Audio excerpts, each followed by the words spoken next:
Dollar. Is the era of the greenback finally coming to an end, with China and Japan now trading with each other in their own currencies? Is the international monetary and financial order fundamentally changing? And if this is the case, who are the winners and losers?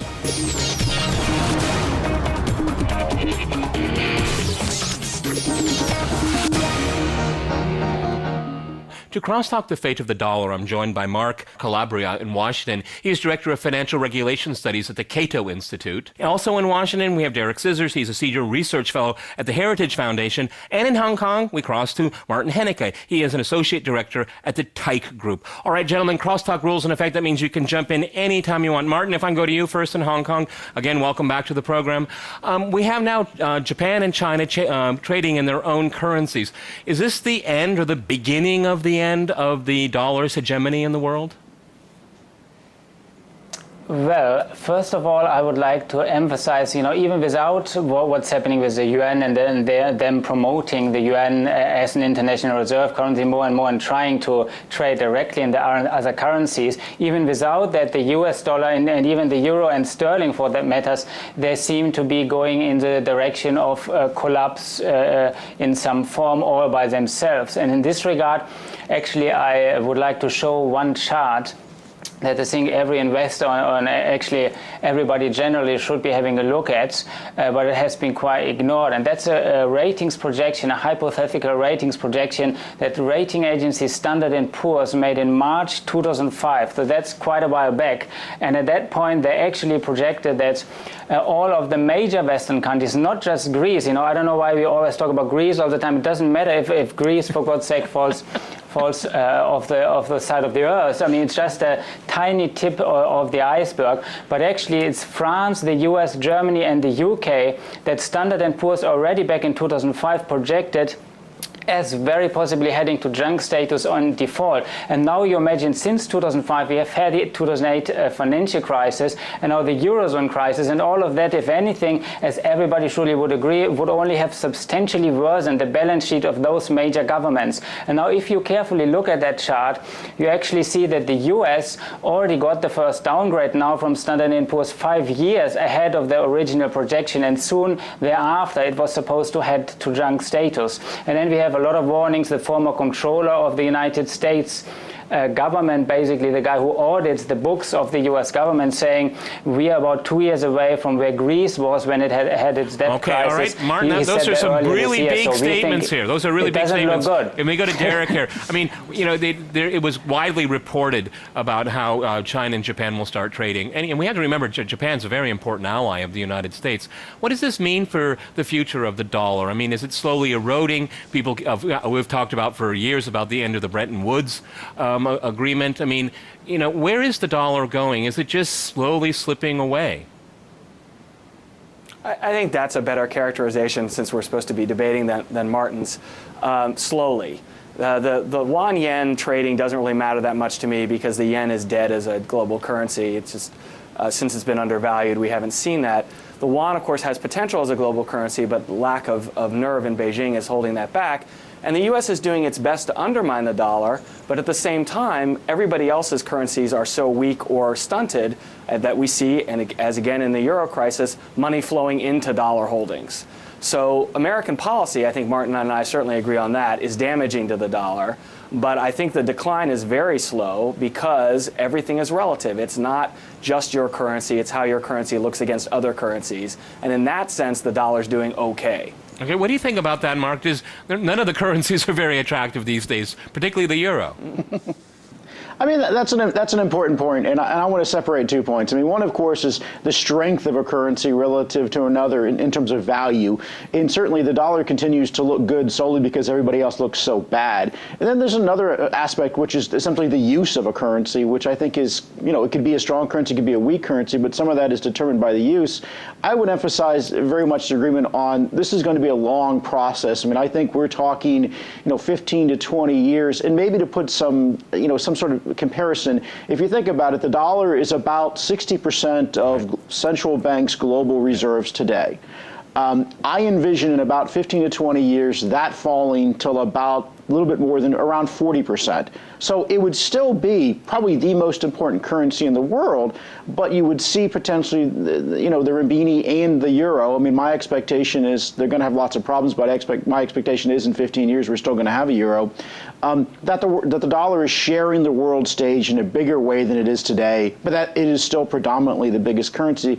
The reason I think that the changes between China and Japan are important is that so much trade in Asia, even between Asian countries, is denominated in dollars. I mean, for instance, the vast majority of trade between Korea and Japan is denominated and traded in dollars.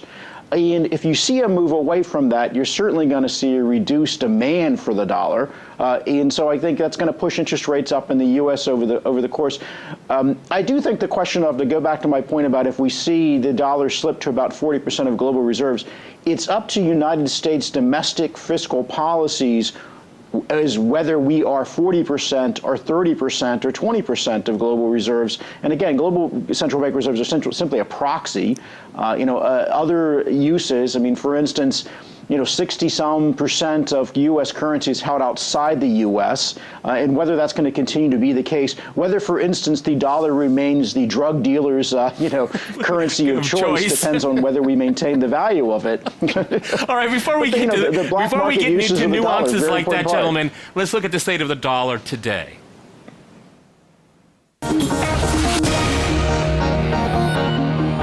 Over 70 years dumped and in the bin. The recent decision by China and Japan to conduct bilateral trade in their own currencies once again puts the role of the US dollar in question. Starting June 1st, direct exchange of the yen and the yuan will begin in both Tokyo and Shanghai markets. Market participants can now swap Japanese yen for Chinese yuan without having to use the US dollar as an intermediary currency. It is believed to benefit the two Asia's largest economies due to more convenience in business and considerable reduction of risks caused by fluctuation of the dollar's exchange rates on the world market. By not having to go through a third country's currency and by reducing transaction costs and lower settlement risks between financial institutions, the decision will bring benefits. I believe this will enhance the convenience of both currencies and revitalize Tokyo markets. Moreover, the trading will save the two countries some $3 billion in transaction fees annually, used to be paid to the US central bank. The move marks China's ambition to challenge the greenback's dominance. Japan is hoping to make the yen a more widely accepted currency in global trade and investment. It may not be the end of the dollar hegemony established by the Bretton Woods Agreement in 1944, and which contributed to the United States' decisive role in shaping global market rules and institutions. But even despite the fact that over 60% of global foreign reserves is in US dollars, aborting the dollar definitely damages its value, influence and power. This is, as many argue, another sign that the US dollar as the world's reserve currency will slowly lose its attractiveness. Daria Chernashova for CrossTalk, RT. Okay, Martin, I'd like to go back to you in Hong Kong. Where is this in China's playbook here? I mean, do they want their currency to be just as important as a dollar at some point? Is it challenging the dollar, or does it just want to be part of the game, just a bigger part of the proportion of currency that is being used in the world? Well, yeah, of course, they want to increase the influence of the renminbi. That's very clear, because with the currency influence also comes political influence. The two go together. And of course, the US has been using the willingness of other countries to accept the dollar as a way of living beyond their means, just by printed money. So if other countries accept your currency as a reserve currency, then for some time you can just print and don't have to work that hard. So that's a great advantage for any country to have. But what was mentioned just before, it's also true that you always have to look at relatively which currency globally is better. And there, the Chinese renminbi has still some way to go probably to increase investors' interest in it and the attractiveness, because China, like Russia, if you're looking at most of the Western media, you always hear negative stories, so the reputation isn't really that good. And one of the ways China recently, by the way, seems to be doing that is by increasing the gold reserves. They don't always publish that all the time, but if you're looking at the first 4 months of this year, the imports of gold through Hong Kong, and those have actually been rising 782%. That's from quite weak numbers, though, the year before, but it's still a huge number. So that's probably one way they're trying to push this. And by the way, the drug dealer's choice of currency is also gold, not just the US dollar. It's increasingly also gold for some time. So that's what I hear anyway. All right, and that's what China needs to. I didn't think we'd end up with drug dealership. But Derek, how much of this is a vote, a non-confidence in the dollar when we see the Chinese and the Japanese do this? There is a certain sense of inevitability because the U.S. can keep printing money, and its debt situation is quite disastrous. It hasn't been resolved. Right. What's going on around the world is an acknowledgement that there is no replacement for the dollar now. There won't be in 2 years. There won't be in 5 years, and so on. But the U.S. is heading down a direction where everybody has to hedge. This is like you have a strong stock. And you're not going to sell the stock because you really don't have an alternative. It's a great stock, but you're not really happy about where the stock's going. You need to find something else to support your position. That's what the world is doing. They're not leaving the dollar. They're looking nervously at American policy. And one of the big questions here is the Chinese are clearly afraid of opening their capital account and making the renminbi a truly convertible currency. So which fear is bigger? The fear of American irresponsibility, which I think all of us here agree is a problem, or their fear of instability in their own financial markets? That's going to be a big question that needs to be answered. It's not going to happen next year or whatever, but when we talk about the future of the dollar in 20 years, a lot of this is how much nerve China has. Okay, Doug. Well, in the second half of the program, we'll talk about just how much nerve China has. After a short break, we'll continue our discussion on the dollar. Stay with RT.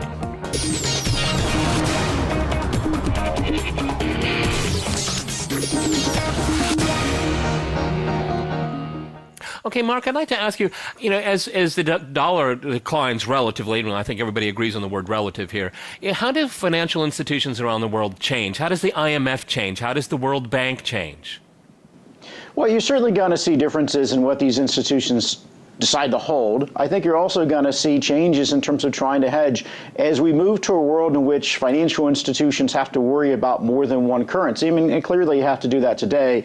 Their hedging strategies, their financial management strategies are going to change.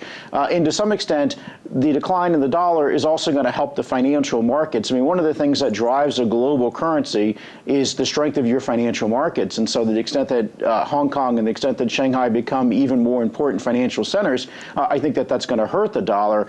Now, to the extent that the IMF, the BIS, and others try to change the composition of their reserves, I think you're ultimately and obviously going to see moves away from the dollar. I do want to emphasize an important point, which is the dollar plays an outsized role relative to the size of its economy, but if you look at currencies around the world, one of the primary determinants of the use of that currency is the size of its economy. And so if China continues to grow, and Asia continues to grow, and the dollar, and the U.S. as a size of the world economy declines relative to others, that in itself is going to drag down the dollar. But again, it's a question of whether people decide to continue to take the dollar for its role besides simply economic transactions. Martin, if I can ask you, it's very interesting what we heard from Washington, from Mark here. How do you think it'll change the international financial institutions? Because if you have the biggest economy, it should have at least one of the most important currencies in the world. But we're not even close there, though China, by all recognition, is the second largest. What's in between being an important currency and in the size of the economy? Well, it's very tricky to say, and I think at this point in time, really, it's again, as mentioned before, it's about much more than just the Chinese yuan and the slow progress of getting there up, but really, you're talking about an impending collapse of the Eurozone, first of all, and that can easily take down the US. The other guests are saying it might take some time, for the US to fall. We are further. When I was on the show a year ago, somebody was saying we're buying Greek government bonds, it's going to take 5 to 10 years. Well, how does the financial situation situation have to look like for it to happen very soon? Maybe like the US with a fiscal gap of 200 trillion US dollars. So something there will have to happen probably quite fast from the perspectives of the Western currencies. And then what will be next? Who knows? Maybe it's gold first as a reserve currency, but the IMF, they certainly don't have the money to bail out anybody in the Eurozone. Germany doesn't have. Maybe it's chaos. So it's quite tough to say. But long term, clearly, yes, we think that China and other Asian countries will have a much more significant role. So from an investor's perspective, we think it's a good time to shift assets in those future, rising future currencies and maybe tangible assets. Certainly, we wouldn't be holding any Eurozone assets now with a breakup possibly imminent there. Derek, if I can go to you, I mean, if it seems to me that as the Chinese currency gets more and more important, it want more say at institutions like the IMF. But the IMF, and there are a lot of arguments. A lot of people like it. A lot of people dislike the IMF because of its conditionality. The Chinese are not really interested in that kind of thing. They're interested in getting a return on their investment. Okay, so what I'm asking is, an institution like the IMF, if the Chinese can't have a huge say in it, do you think they'll just walk away from it and maybe start their own? No, I mean, you're right. They don't want to be leading in the IMF. We have a couple very stark examples of the Chinese saying, no. We are still a developing country. Don't be asking us for lots of money. So I think you're right there. But I do think they want to be involved in all these international organizations. Essentially, they want, in some ways, the best of both worlds. They want to be consulted. They want to have veto rights. They want to have approval rights. And they don't want to be out front. They don't want to be the leader, but they want to be number two behind there saying, no, we're not doing this, and yes, we are doing that. They want the power without the responsibility. This is not a criticism of China. We'd all like that. So I don't think they're going to leave the IMF and start their own independent organization. They do a lot of lending on their own now through China Development Bank and others. But I do think you're right. They don't want to lead the IMF. And I don't want to talk too long, but that's an important issue. If the U.S. weakens faster, if Martin is right, and I disagree with him, but if the U.S. were to weaken faster than we think, who's going to take its place? And the answer is no one. That's a real issue. One reason people will hold on to the dollar is because the alternative is we break into blocks. We don't have a truly global economy, and nobody wants that. Okay, well, maybe we should have blocks. If I can go back to you, Mark, I mean, I think this is where a lot of people say the world is going, a very multipolar world, and you'll have different currency zones and things like that. And I think it's very likely we could go into that direction if Martin is right, and he may be right, that we see such a dramatic decline in the Eurozone and the dollar zone.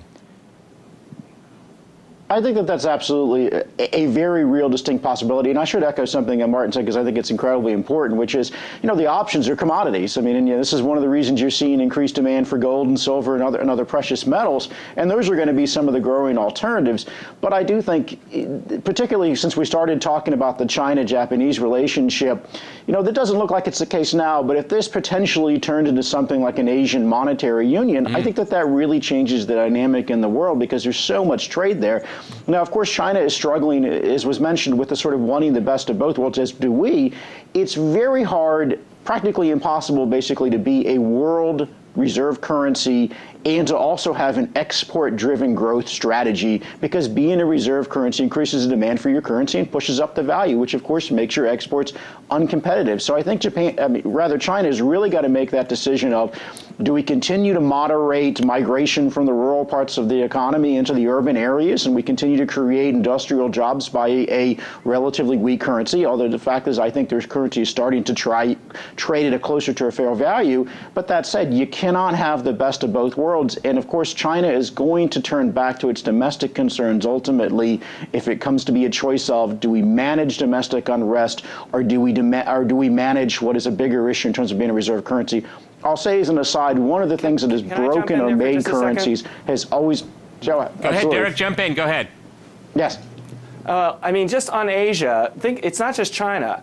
If you want to have a reserve currency, why is there a world trading system? There's a world trading system because the U.S. has been willing to run $500 billion current account deficits for decades, equivalent in equivalent dollar terms. This is a complete change of orientation, and Mark is totally right about China. I'm just extending his point. Asia, you set up a monetary zone in Asia. Are the Asian countries willing to run large current account deficits? They're not even close. Let me ask Martin a question about this, because I think we're all interested in this topic here. Martin, I mean, considering what's going on in the Eurozone, do you think Asian countries are interested in a monetary union? I mean, I think we all learned you need fiscal union, too, for it to work. I was about to jump in there. I was about to jump in there making a joke, I think China's watching Germany very close. China is maybe one of the strongest industrial nation now in Asia. So they don't want to be like Germany, basically paying for everybody else and then bankrupting themselves in the process and there. And so I think, that maybe sometime off is that monetary union. But I do think that China realizes at some point they have got to let the dollar, I mean, with all the reserve in dollar and euro, which is somewhat of a problem to them, they will have got to let some of that fall, write it off, and then focus more and more on their domestic economies. And the renminbi will rise, it will make exports more difficult, but that will come anyway as the Western countries relatively go down. So they focus more on the domestic economy, and then some sacrifices will be made. But common currency so fast, maybe that's not going to happen yet. Okay, Derek, if I can go back to you. I mean, Martin brought up something that you're beginning to hear now, that, maybe a year ago, 2 years ago, the Chinese would never write off American debt. But now, they have so many reserves and they're seeing the future, and if the future doesn't look good, now you start writing it off. And then that changes the whole calculus, doesn't it? Well, it's going to be a lot harder than that. First of all, as I think everybody on the program knows, China's foreign reserve holdings are a big political issue at home. It's the blood, sweat, and tears of the Chinese people. What happened to its value? Yeah. What do you mean you wrote it off? And second, again, as everybody knows, if you were writing part of China's debt off, you would start with the part that's in euros. You wouldn't start with the part that's in dollars. So, this is where back we've come full circle. The U.S. fiscal situation. Go ahead, Martin, jump in. The U.S. fiscal situation, according to Morgan Stanley, is worse than that of Greece. That of Greece, okay, I'm not even talking about all the other better countries. So that the U.S. is better than the Eurozone, I would very much doubt that. And besides, it's better maybe to write off the debt than throw good money after bad, because the U.S. is bankrupt, right? Okay, Derek, go ahead, jump in. I mean, U.S. fiscal policy may be worse than Greece, but the U.S. has wealth backing its debt that's completely out of order compared to, even proportionally to what Greece has backing its debt. So when you're buying a dollar, you're not just betting on U.S. fiscal policy, you're betting on the capacity behind the currency. And in that respect, Europe is not even an integrated market. The U.S. is much stronger position than Europe, even though I agree with Martin completely that U.S. fiscal policy is terrible. Okay. Mark, do you want to jump in there?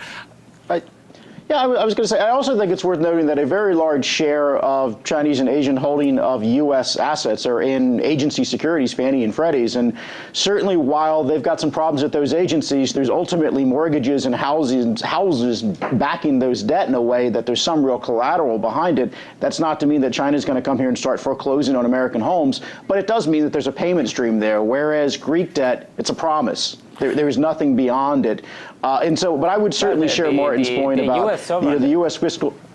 Okay, Martin, you want to jump in? Go ahead. The U.S. sovereign debt is. Yeah, the U.S. sovereign debt is also just a promise, obviously. Yeah.